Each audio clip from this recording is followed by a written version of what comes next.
Who killed Harlan Thrombey? What secrets are his family hiding? Which one of them hired this quirky private investigator? And who is going to explain to the children why Captain America is swearing? Up your ass. Language. All this, except the last, will be answered when you watch Knives Out. Also, I was feeling pretty sad that it was too cold to wear, my Hawaiian party shirts, but then I found this little ditty, and I figured a movie as over the top as this deserved an over-the-top wardrobe, so you're welcome. So Knives Out is a modern take on one of the oldest genres, the whodunit. It's deeply enjoyable, clever, devious, and extremely satisfying in its execution. It's got layers to be enjoyed or nitpicked from a few different angles, but if you're just in it for the murder mystery, you're 100% going to be satisfied. Some people might have an issue with some of the film's politics, but too bad. Look, Star Wars fans, I know, Rian Johnson made this, but, put aside your hatred of Last Jedi and just take into account the fact that this guy typically makes very good movies, Looper was very interesting and very good. This is so fun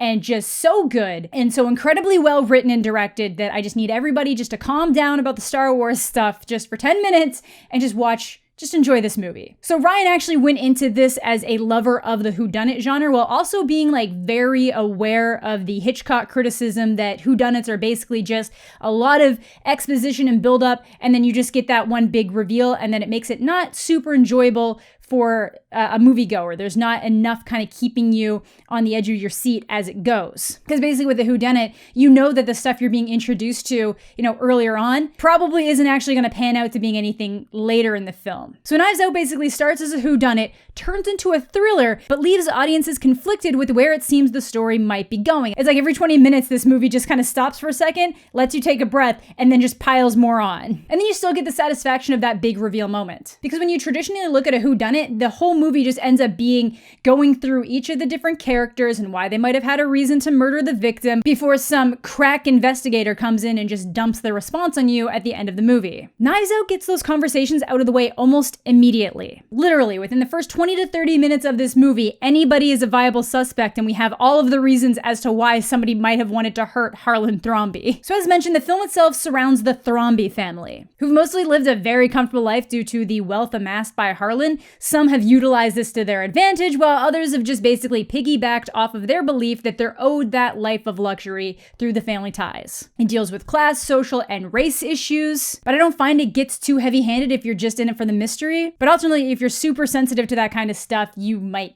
hate it. You might hate that implementation. I would still say the movie's very fun and worth watching though. Because the movie itself is just a truly unique and fresh take on a genre that's been done time and time again. And as I've mentioned, basically always had a set formula. This completely squashes that by starting as something simple, but then quickly jumping into a fun, never dull look at a family's view of the old ways being destroyed before their very eyes. The set pieces are gorgeous, the color palette is rich and full of character, the performances were absolutely great. It features an all-star cast that manages to utilize them in a way that no one feels over or underused. Everyone in this movie knows they exist to serve the story, not themselves. And Johnson's gonna keep audiences engaged from start to finish, laying just enough groundwork for those who are paying attention to feel the payoff of their own deductive reasoning, while still providing those solid reveal moments for those who are just along for the ride. It does a great job blending the old with the new, making it feel like it's both a classic and modern mystery all at once. And as entertaining as it was, there were a few jokes that didn't quite land. Some things kind of missed their mark or kind of came across a little bit too cheesy. But it's so filled with clever wordplay and fun dialogue that you're probably going to forget most of the stuff that didn't land anyways. I literally forgot all of it.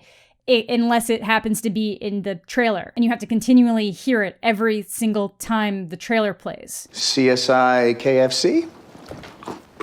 But hey, I'd much rather know that one of the worst bits is actually in the trailer and then all the good stuff's actually in the movie. Because usually it's the opposite way around, and that's just never fun. So if you're down for a fun experience, I definitely recommend catching this in theaters. But for those of you who want a little more to chew on, let's dive into the setup. We have Harlan Thrombey, the famed mystery novelist and victim of our film's story. When Harlan is found dead in his study after a party, what initially appeared to be a suicide quickly begins to unfold as a murder.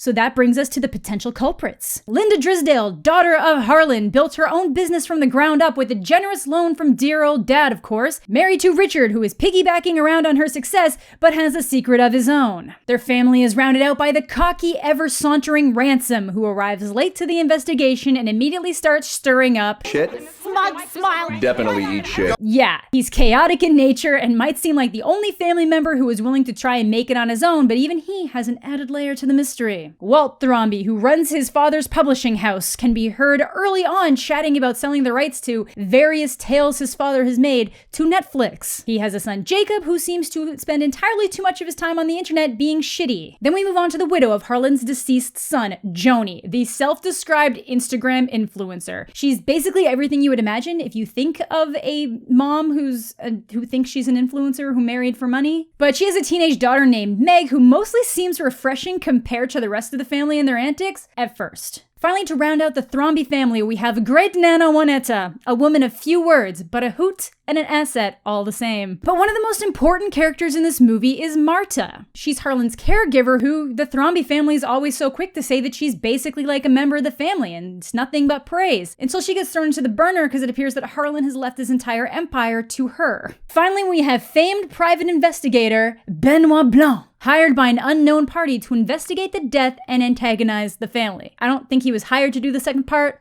He's just doing it. Who is that guy? The cast is then rounded out by Detective Elliot, Trooper Wagner, and a housekeeper named Fran. And these are the chess pieces on the board as we go forward. So again, like I mentioned, unlike most whodunits, this movie immediately starts showing you all the reasons why Harlan's family members could be responsible for this. You get the light stuff at first when they all just assume that they're gonna get a cut of the money and things are gonna go status quo. But once there's any inkling that some kind of foul play might be happening, and actually even before that, people just start spilling their guts about everybody else. About how Walt's actually really horrible at his job, and how somebody might be cheating on someone else, and how somebody else might have lied about what they're doing with tuition money. That might all sound like spoilers, but this all happens so early on in the movie that it's not. It has no consequence on what happens from that point on in the movie. Was Harlan planning on cutting off Joni? Did he plan to fire Walter? Is Richard having an affair? Literally, each of them is being put in a position where their finances could have been cut out from under them, either due to errors on their own part, lies, laziness, or just flat out entitlement. Discovering these things isn't the mystery, it's just 100% something there to throw off the typical formula. And like I said, before it even ramps up, it's revealed that everything's been left to Marta, someone that Harlan saw as extremely kind, hardworking, willing to make sacrifices for her family, literally everything that his family was not. Though there is one member of the family I kind of feel bad for, but I think they're kind of in a good enough position that it shouldn't have mattered if they got anything, but still. For the most part, the family was grubby and greedy. So this obviously just sets off what's already an extremely clustered situation. Accusations start spinning out of control. Marta, who once had the praise of the entire family for how well she cared for Harlan, even if it was just one of those nod, nod, nudge, like she's basically part of the family. But she's now staring down the gun of that angry family for their pleas and their desperation. Even though she was closest with, end up ultimately starting to turn against her in their fear of losing their comfort. She gets thrown deep into the investigation as Mr. Blanc starts to drag her around as an extra layer of insight into the family as the viewer follows along with her. Ultimately, everything just starts crescendoing into a vat of chaos, of desperation, of accusations, of guilt and misdirection, of lies and deceit. All the things that go into making a fantastic mystery with a thriller that's just super fun at the same time. It's relentlessly chaotic, yet comes together superbly for its finale. It'll leave you just enough threads to follow, but even when you think you've figured it out, it'll throw something else into the mix to shake things up. I did end up figuring out what happened earlier on, but it still definitely threw some curveballs at me. And I'm positive that even if you do figure it out, you'll enjoy every single step of the way getting there until that final moment.